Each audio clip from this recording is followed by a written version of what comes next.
make sure it gets provided to committee members. But there's more than the checks and Representative balances. Quam, Then I have haul the me out floor. of the committee if you're not going to allow us to actually debate the darn bill. Representative Altendorf, you have a question. Mr. Chair, you need to let us. Representative Quam, stop it. No, I will not allow you to ignore valid questions. Representative, I didn't even get the answer to my first question. You said, oh, no follow-ups. You need to actually cover the bill. Statements have been made indicating that the same checks and balances are present during the, would be present for the early voting. What are the ones that are not present?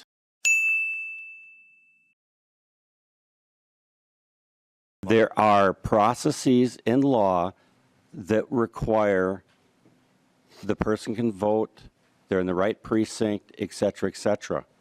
I would assume the author of this bill would understand all the verification and checks and balances that are the same and different, and I'd like him to illuminate that. I'm sure he does understand those, Representative Quam. So it sounds like you're talking about checks and balances in terms of ensuring voter eligibility, that type of thing? All of the current election day checks, balances, verification processes to ensure integrity of the election. There is a huge checklist that our county elections administrators go through to ensure the accuracy of our elections.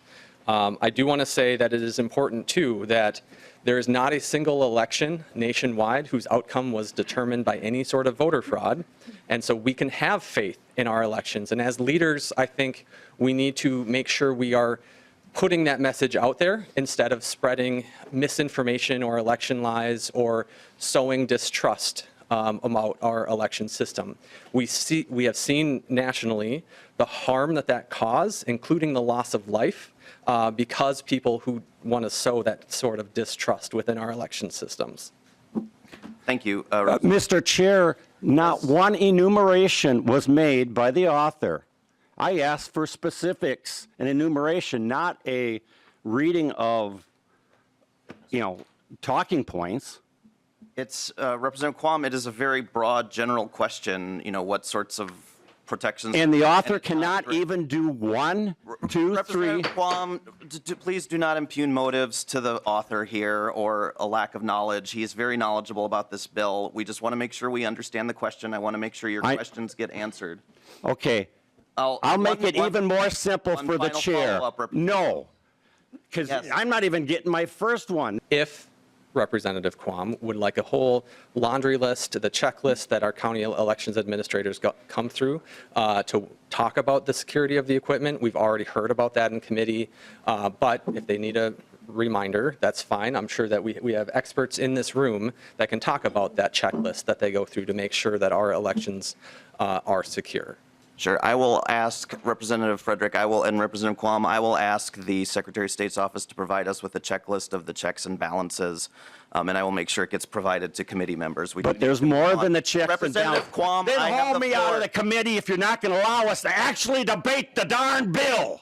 Representative Altendorf, you have a question. Mr. Chair, you need to let us. Representative Quam, stop it. No, I will not allow you to ignore valid questions. Let's just turn over to the other bill. If you answer the questions, then there wouldn't be an issue. Representative oh, Quam. Yeah, let's just not answer a question. Representative Quam. Then haul me out of here if you're going to run I'm not going to do that. Committee. Representative Quam, you asked a very broad question that would just, never mind. We've laid the bill over.